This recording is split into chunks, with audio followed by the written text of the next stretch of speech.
alors Amath yéen c'est les alliés yi ñoom ñu leen ŋànk jamono ji ndax nee nañ gannaaw ba ñu leen jàppalee 2012 ba léegi ñu ñëw ci investiture yi. ils ont tué le PS et le réew. ngeen dëggate leen.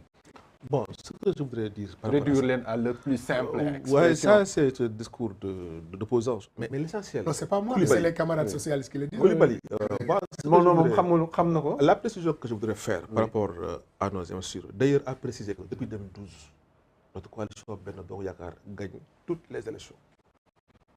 Il n'y a pas une seule élection qui soit perdue par Benno. Toutes les élections sont gagnées par Benno Bokk Yakaar, avec un pourcentage inédit. À quel prix? Donc c'est le lieu de les féliciter. Tous les leaders de Benno Bokk Yakaar. Et je rends un vibrant hommage ici à notre camarade socialiste Ousmane Tanor Dieng. Parce qu'il a été un leader fidèle et loyal au président Macky Sall. Et cette volonté est poursuivie par Aminata Mbengue Ndiaye, qui le fait très bien d'ailleurs. Donc ñun li ñu waxante woon ak waa Benno léegi dañu koy def nañu gagner nañu xeex ensemble gagner ensemble gouverner ensemble. Il n'y a pas que l'Assemblée nationale qui est là comme institution, hein, mais dans toutes les institutions de ce pays-là, le président fait tout pour donner des responsabilités aux responsables et militants des autres partis qui composent la coalition. Ça aussi, c'est la réalité, personne ne peut le nier.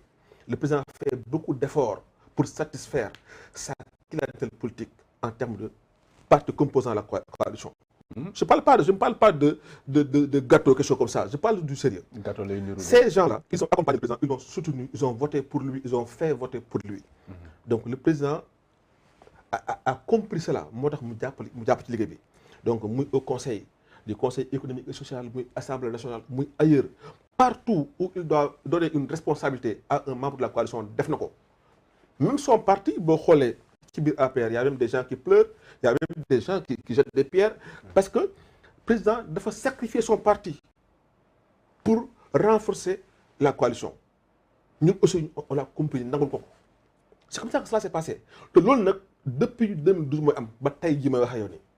donc au niveau des investitures, donc cette fois-ci, tout le monde applaudit des deux mains. Si tu vois sur les réseaux sociaux, tous les jeunes de mon parti, l'APR, sont en train d'applaudir le président par rapport à ce qu'il a fait. Parce que c'est important que vous parlez de politique, vous avez des jeunes, de la valeur, de la responsabilité. C'est un adjoint au maire de Dakar. C'est extrêmement important, je félicite, j'encourage. Moi, c'est ça, parce que les jeunes, ils sont affaires. Il faut nous responsabiliser parfois, parce que les jeunes, ils sont quand ce président a renforcé la jeunesse de la paix et de la coalition, parce qu'il y a plus d'une vingtaine de jeunes investis sur la liste nationale. Plus d'une vingtaine de jeunes des différents partis qui composent notre coalition. Le responsable même de nos étudiants, celui qui gère les étudiants du parti au pouvoir, mon jeune frère Ablaye Diagne, il est sur la liste. Les anciens de la COJER que nous avons créée en 2009, ils ont été. Donc le président Fatewoul, nous accompagnons la jeunesse de son parti. Parce que le socle de sa politique, c'est la jeunesse, il a compris. Le moment où nous jeunes, il crée un emploi. Il y a beaucoup de choses que le président fait pour satisfaire la jeunesse de ce pays. Je ne parle pas de la jeunesse de la coalition, la jeunesse de la PR, mais la jeunesse du Sénégal. Le président a fait beaucoup d'efforts pour cette jeunesse-là. Et c'est le lieu pour nous, en tant que jeunes responsables, de le féliciter, de l'encourager à aller de l'avant. Parce que ce qu'il a dit récemment, il est en train de les réaliser. De forte manière, les 65 000 emplois pour Khayindawi. Il a recruté récemment 5 000 enseignants. C'est des choses à applaudir. Avec problème, il a réorienté le budget. Chaque année, il met 150 milliards pour l'insertion des jeunes et le financement des jeunes. Chaque année, pendant 3 ans. Mais Ablaye Wade, que j'aime bien, il a dit avant d'arriver au pouvoir, je préfère la jeunesse que les milliards de l'étranger. Mais en partant, qu'est-ce qu'il a dit en partant? Devant un public clair, j'ai échoué en matière d'emploi des jeunes. C'est ça qu'il a dit. Et ce que le président Macky Sall est en train de réussir avec brio. Et c'est le lieu pour nous, jeunes du Sénégal, de le féliciter. D'accord. Parce qu'il fait beaucoup d'efforts pour satisfaire la jeunesse il fait beaucoup d'efforts pour satisfaire l'épanouissement des jeunes donc loolu boo nekkee jeune te xam ne jeune mooy lépp nga am président bu sensible ah bu comprendre que jeunes yi dañoo war a jàng am formation dañoo war a am financement pour mun a entreprendre dañoo war a ay emploi décent kooku boo am président mel noonu da nga koy féliciter di ko encourager récemment c'était en 2017 on était à 413 000 contrats au niveau de l'inspection. Mais je ne suis pas dans le bilan. Mais je suis en train de vous dire ce que le président est en train de faire. Mais au niveau des ASP, mais Coulibaly, je te parle des faits, du concret. Je ne parle pas des choses aériennes. Le président a recruté au niveau de la gendarmerie, a recruté au niveau de la police, au niveau des ASP, il a recruté 13 000 jeunes, 2 recrutements. Le premier recrutement, 10 000. Le deuxième, 3 000, ça fait 13 000 jeunes qui n'avaient pas d'espoir.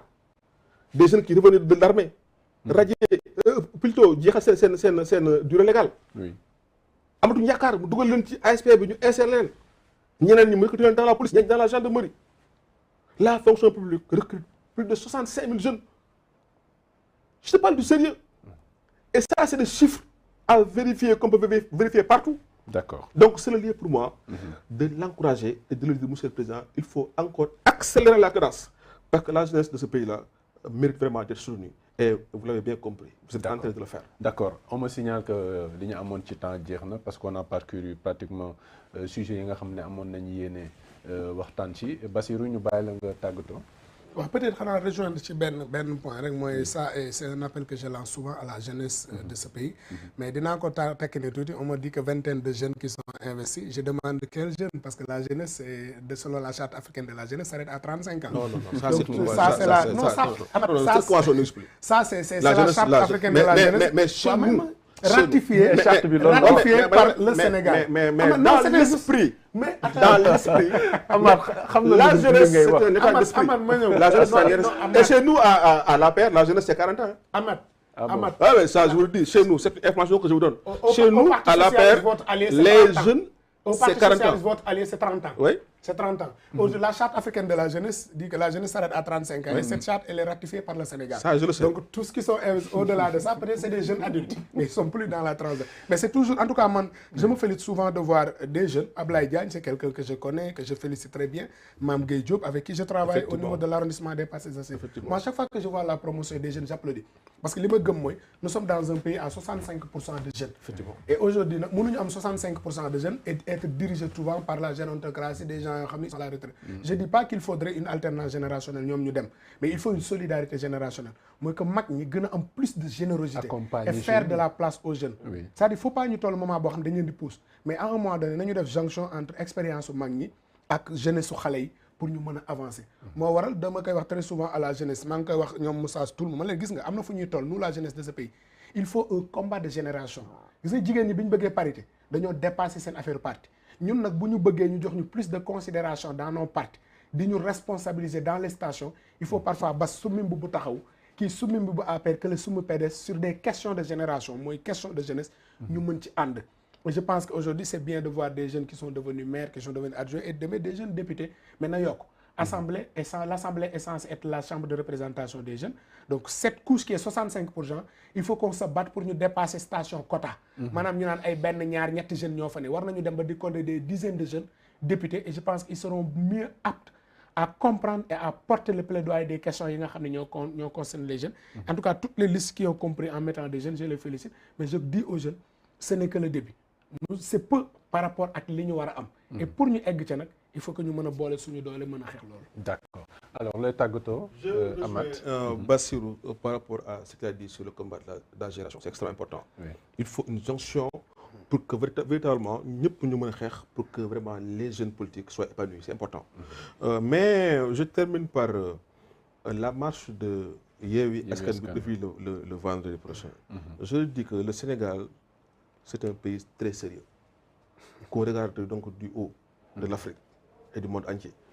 Donc am na loo xam ne dootuñu ko nangu am na lu fi xewoon au mois de mars dootuñu ko nangu il faudra que ñu xam ne ku fi génn di daflu bala nga fi def constitution boobu moo leen may droit de marche boobu Amath. Et pourtant en 2012 on était avec le président Bougane Gueye c'est important de préciser. Il avait même appelé à descendre dans la rue à faire face à déloger. dafa am loo xam ne dootuñu ko ci dëkk bi. un Guy Marius Sagna avec son sacoche là qui traverse son corps. Respect à Je ne sais même pas s'il y a un serpent dedans. Mais retenez avec moi qu'on n'acceptera pas qu'il y ait des manifestations du genre dans ce pays-là. De saccager ay boutiques jàmbur, de profiter de sàcc ay yëfu jàmbur, di rey ay nit, wala di def ay yu kenn xamul, wala de perturber la paix sociale. Il faut donc ñu xam ne Sénégal, il n'y a pas de tension. Il n'y a aucune tension dans ce pays. Parce qu'une tension suppose que il n'y a pas d'électricité, il n'y a pas d'eau, il n'y a rien du tout. Le pays marche à merveille. Non, et j'ose dire, sans me tromper, que vraiment, nous sommes une émergence. Non, dama lay wax lu sérieux. Attends, je termine. Mais le pays est en tension. Manifestation. Non, le Sénégal est un pays la stable. santé est malade au Sénégal. Les enseignants sont en grève. Laisse-moi terminer. Je crois que vous allez me laisser terminer après. Ah, mais attention. Mais quel enseignant? Mais je te dis. Mais attends, laisse-moi terminer. Mais le système éducatif est Mais paralysé avec des terminer mes grèves. deux Nos phrases. hôpitaux sont malades. Si tu termines, tu me laisses terminer mes deux phrases. Non, mais attends, je te complète Ouais, pour dire que le mais pays, attends. nous sommes à la veille de l'émergence, mais il faut que nous en compte que le climat Vous social est êtes très du tendu. Parti socialiste, mais cette capacité d'écoute-là, vous Mais devez... aussi, il est bon de relancer Mais que le pays est en il n'a pas tension. de les faits, enseignants. les faits. Moi, je parle des Les faits. faits, ça, c'est Je les parle de faits. faits. Ça, c'est Les des enseignants, faits qui sont toujours les en enseignants grève. avaient un contentieux avec l'État du Sénégal. Ce contentieux est vidé. D'ici à vendredi, ils vont percevoir le reste Ils de ne l'ont l'argent. pas. Et il faut Il y a attendre que le président... mais attends, un au moment où ministre je de la- parle, Non, mais attention. enseignant va au téléphone. Dina la ne sama bulletin am na lu ma jot. Pourtant, Ñëpp le mot ko d'ordre jot. n'est pas encore Il levé. y a une Le mot erreur d'ordre n'est pas encore reconnue levé. par la solde. Oui. Donc d'ici à vendredi, une émission spéciale sera faite pour que ñu jot li ñu war a jot. Et il faut attendre que cette tension se sur ce présente plan-là, pour mën a jël des sur ce solutions. plan-là, C'est il y a dommage, aucun problème. gouverner, Mais c'est le prévoir. président Macky Sall a beaucoup fait pour les enseignants. Je te dis tout à l'heure qu'il a recruté 5 000 enseignants. Je te dis qu'au moment où je parle, il y a une indemnité de 100 000 francs sans impôt sur le salaire des enseignants. Mais il faut que ça soit clair aussi. Ça, c'est grâce au président. L'indemnité des enseignants, c'était 65 000. Maintenant, ils sont à 100 000 francs. Et pourtant, ils sont tous en imposables. Tu me parles de la santé. Les faits Tu me parles de la santé. Tout Nous ce avons que le des président hôpitaux Macky malades. Sall a fait dans ce pays en termes de santé, sur le plan de la santé, mais c'est extraordinaire. Les hôpitaux construits Des en hôpitaux si où on peu de a temps. aujourd'hui ay lakk. Les hôpitaux yoo xam ne ma ngay hôpitaux tàkk. construits hôpitaux yoo en xam si ne peu de ña nga temps. fay dee ba léegi. Allez-y à C'est ça ce que le président Macky Sall fait. Ce qui s'est passé à Tivaouane et Allez-y aujourd'hui à c'est palpable. Allez-y. Mais va à à Touba. Tivaouane. À Va à Touba, Louga, va à un hôpital Linguère. qui est C'est construit des en hôpitaux si yoo peu de temps xam ne avec kii des délais raisonnables. et des hôpitaux connaissent des crises aussi. Ça aussi c'est des faits. mais ça, c'est des offre faits. de soins bi xam nga foofu gën a Mais am c'est solo du pour sérieux. askan wi Il a aussi. construit, il a mis le matériel qu'il faut, les équipements qu'il faut. Il a recruté un personnel qualifié. Et pourtant les problèmes demeurent. Et c'est ce Ahmad, même cas de ça figure aussi.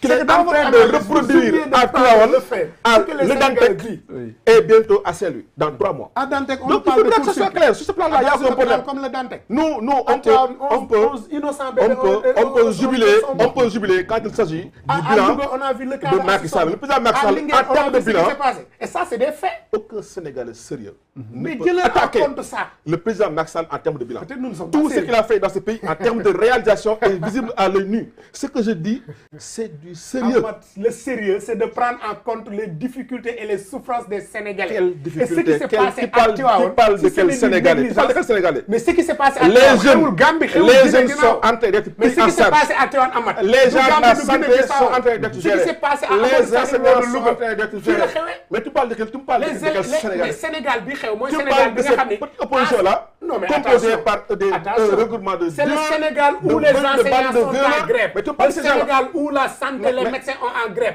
Le Sénégal où les femmes meurent en donnant la vie dans les hôpitaux. C'est pas- Le Sénégal où des courts-circuits mi ngi am ci hôpitaux yi. Malheureusement, du Gambie Sénégal gi la il xew. ne voit que Parlez de ça. par les gauches. Mais parlez Par de les ça, gauches. Ahmad. Si tu es Ça, c'est des si tu es faits. un républicain, Mais il faut être sérieux jusqu'au vous bout. qui avez en charge Ce la que le gestion de président ce pays. Macky Sall est en train de faire de bien dans ce pays, il faudra le reconnaître. Mais il faut C'est très reconnaître que c'est sous le régime de Macky Vous ne Sall pouvez pas que me ces dire, crises vous ne pouvez pas me dire que le président Macky Sall n'a pas construit un hôpital Mais vous ne pouvez extraordinaire pas me à dire que Touba, sous le régime du avec président tous Macky les- Sall, toutes les les commodités bébés qu'il n'ont- faut, les bébés n'ont pas et perdu un la vie. recrutement de personnes qualifiées. Des Ça, vous bébés ne ont pouvez pas perdu dire. la vie pour Vous ne négligence. pouvez pas me Des dire femmes continuent de perdre la vie dans les que hôpitaux. la maquette de Ça l'hôpital aussi, de Dantec Sénégal la. n'est pas encore Mais il faut disponible. admettre ça. Gis Vous nga ne bu pouvez leen pas me bëggee gérer réew dire bi. Vous ne pouvez pas me dire difficulté yi da ngeen koy jël les services. Laisse-moi terminer. Mais c'est dans ce pays où aujourd'hui les gens ne sont plus en sécurité. Laisse-moi terminer. Les gens sont tués un peu partout. C'est dans ce pays. Je ne suis pas. C'est dans ce pays. Je ne suis pas un opposant. Je ne suis pas dans la polémique. Je suis à l'aise quand je parle. Donne-moi le micro. Non, je te passe. Moi, je ne suis pas un opposant. Moi, je n'ai aucun problème. Mais je suis serein. Est-ce que yi ma la wax yëpp Je suis serein. Je suis Sénégal calme. Je ne suis pas un opposant. Amath, je ne tire sur personne. Amath, laisse-moi terminer. Nous, on dit des faits. Tu on ne les peux pas dénonce. nier que dans un passé récent. Sénégal, que dans un passé récent. Sénégal. C'est dans ce pays où un simple député dit qu'on a volé 890 millions chez lui. Ça aussi, c'est dans ce pays. C'est dans ce pays où des députés, les Ndiabé, nous font trafic de passeports diplomatiques. Ça aussi, c'est le bilan. Quand tu parles de votre actif, parlez de ce passif. Nous savons que c'est Mali, c'est Guinée, mais il y a le Sénégal qui est là. Et sous le régime du président Macky Sall. Dans un pays normal, Farba Ngom aujourd'hui, mais ça, c'est un discours aérien. Ça, c'est pas un discours aérien, c'est des faits. C'est des faits. Je ne parle pas C'est de des ça. faits, ils nous le doute, Bara. Qui ici ce soir, moi, dans un pays normal, mën na garder xaalis bu toll noonu kër. Liquidité bu toll noonu. Moi, liquidité bu toll noonu. Mais il faudrait que aussi. Khalifa Sall qui ne travaille pas, qui est chez lui, qui mange, qui dort bien, qui gère ses militants tranquillement, qui gère son parti tranquillement. Qui a toujours géré vos militants en commençant par votre président. Qu'il faut, où est-ce qu'il a trouvé ses moyens? Qui a géré vos militants, vous aussi? Ça, c'est une question. Qui a géré votre gouvernement ensemble, votre Abdoulaye et votre président? Deuxièmement. Ça aussi, il faut le dire. Deuxièmement. Il faut le dire. Mais laissez-moi terminer. Il faut le dire. Ce Khalifa Sall a géré vos militants pendant la traversée des vaches maigres. Mais ça, il faut le dire. qu'est-ce qui s'est passé? Il faut le dire. Tu connais l'histoire. Mais il faut le dire. Tu ne diras jamais. Non, tu le dis. Tu ne diras jamais l'histoire. Mais dis à Macky Sall, ce qui est constant entre les deux tours, ce qui est constant, le président Macky Sall reste le meilleur. Ce qui est constant, le président Macky Sall reste le meilleur des présidents. Il a transformé le Sénégal en si peu de temps. Ça, je te le conseille. Personne ne prédisait, Koulibaly, qu'en si peu de temps, le président Macky Sall pouvait transformer ce pays-là. Personne ne prédisait qu'en 2022, un simple député devait faire autant de millions chez lui sans être inquiété. Personne ne pouvait prédire que Khalifa Ababacar Sall peut se retrouver avec des milliards chez lui sans pour autant aller au boulot. Mais s'il y a des milliards chez lui, personne ne pouvait prédire. C'est à vous d'aller le voir. Personne ne peut vous prédire. avez le pouvoir. Vous dites qu'il a des milliards chez lui. Vous avez Ousmane le pouvoir. Sonko. Vous avez laissé Personne ne pouvait prédire qu'Ousmane Sonko, ça aussi, c'est des en faits. pleine nuit, au mois où tous les rires dorment, vêtu de son capuchon, tel un voyou, allez chercher Aïssa. Mais c'est votre foi. Ça, c'est votre foi. Il y a ces choses, personne ne peut imaginer ces choses-là. C'est extraordinaire. Dans un pays sérieux comme le Sénégal. Le bilan du président reste positif. Et un bilan avec trop de scandales. Le bilan du président Macky Sall reste positif. Wala vous voyez ou pas? C'est le meilleur de tous les présidents. li ma la xewal Sénégal xewul Guinée. daje beneen yoon incha allah jërë ngeen jëf.